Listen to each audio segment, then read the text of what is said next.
हनुमान जी गोवर्धन नाथ जी को उठाकर ला रहे थे कालिंदी भाई पर्वत से।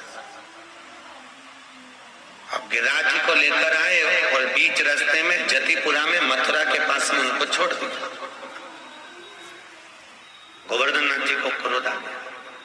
गिरिराज बाबा बोले, वाह रे हनुमान वाह, तुम मुझे छोड़कर राम के पास जा रहा है, तेरी मंजिल तो राम है, तो मेरी भी तो मंजिल राम थी, तू मुझे छोड़कर जा रहा है।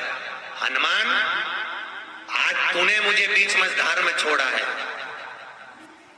अगर मुझे राम नहीं मिले तो मैं तुझे श्राप दे दूंगा कि तेरी सेवा करने वाला हनुमान वो बीच मझधार में रह जाए।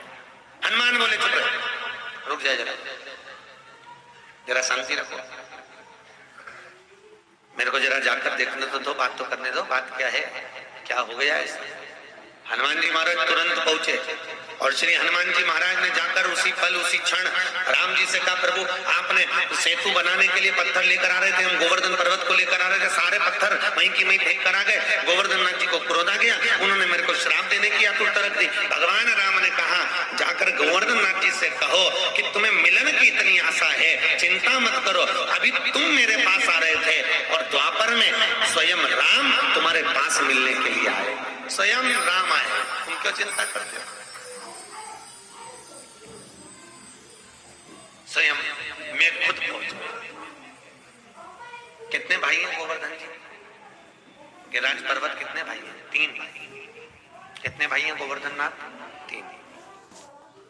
पहला द्रोणार्क, क्या नाम था? द्रोणार्क। दूसरा कांतानाथ, तीसरे नंबर का गोवर्धन। 3 पर्वत हैं द्रोणागिरी के। द्रोणागिरी राजा के 3 बेटे हुए थे।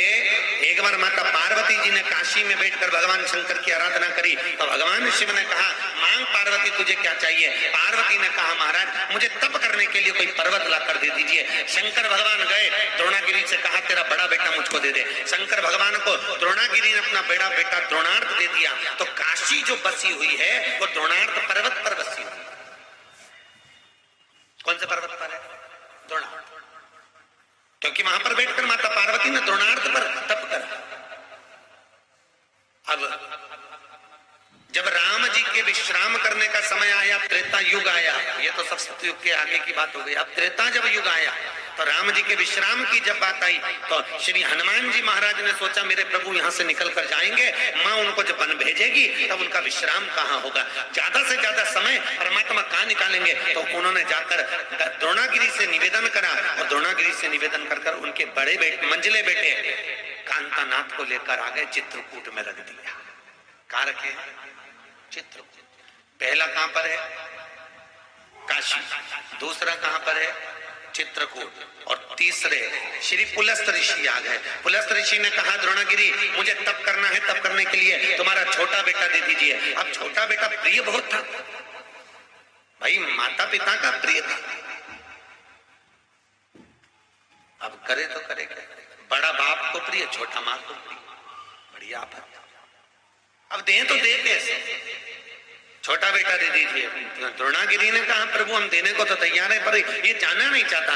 गोवर्धन नाथ जी से कहा, तुम चलो। गोवर्धन नाथ जी ने मना करा, मैं अपने माता पिता को छोड़कर नहीं जाऊंगा। नहीं जाओगे, हम तुम्हें लेकर चलेंगे। द्रोणागिरी ने जब तुरंत सुना तो कह दिया, गोवर्धन तुम चले जाओ। तो गोवर्धन नाथ जी जाने लगे तो कहा, पुलस्त ऋषि तुम मुझे लेकर जा रहे हो, पर अगर तुमने मुझको नीचे रख दिया तो मैं दूसरी बार उठूंगा नहीं, याद रखना, ठीक है? पुलस्त ऋषि ने कहा, तेरे में इतना दम है जो तुम मेरे हाथ से नहीं उठेगा, देखता हूं। पुलस्त ऋषि लेकर चले। लघु शंका लगने पर पुलस्त ऋषि ने जतिपुरा में रख दिया, पर्वत नहीं उठा। पुलस्त ऋषि ने श्राप दे दिया तो तिल तिल घटेगा। वो गोवर्धन पर्वत आज भी तिल तिल प्रतिदिन का घटता जा रहा है। तो पहला कहां पर है? काशी। दूसरा चित्रकूट। और तीसरा तो काशी की परिक्रमा 5 कोस की, चित्रकूट की परिक्रमा, गोवर्धन कांतानाथ जी की परिक्रमा 3 कोस की और गोवर्धन नाथ जी की परिक्रमा 7 कोस। ऐसे 3 पर्वत है गोवर्धन नाथ जी। तीन स्वरूप है भगवान के। बड़े भाई सबसे चित्रकूट मां काशी में विराज रहे हैं, फिर कांतानाथ जी के रूप में चित्रकूट विराज रहे हैं, फिर गोवर्धन नाथ जी विराज रहे हैं। भारत की भूमि के केवल 3 पर्वत हैं जिनकी पूरी परिक्रमा होती है। यहाँ तक लोग कैलाश जाते हैं तो कैलाश की परिक्रमा भी पूरी नहीं होती, आदि लगाकर पीछे से वापस आना पड़ता है। पर भारत की भूमि पर 3 पर्वत ऐसे विराजमान है, पहला काशी, दूसरा कांतानाथ और तीसरा गोवर्धन नाथ, जिनकी लोग परिक्रमा लगाते, पूर्ण परिक्रमा।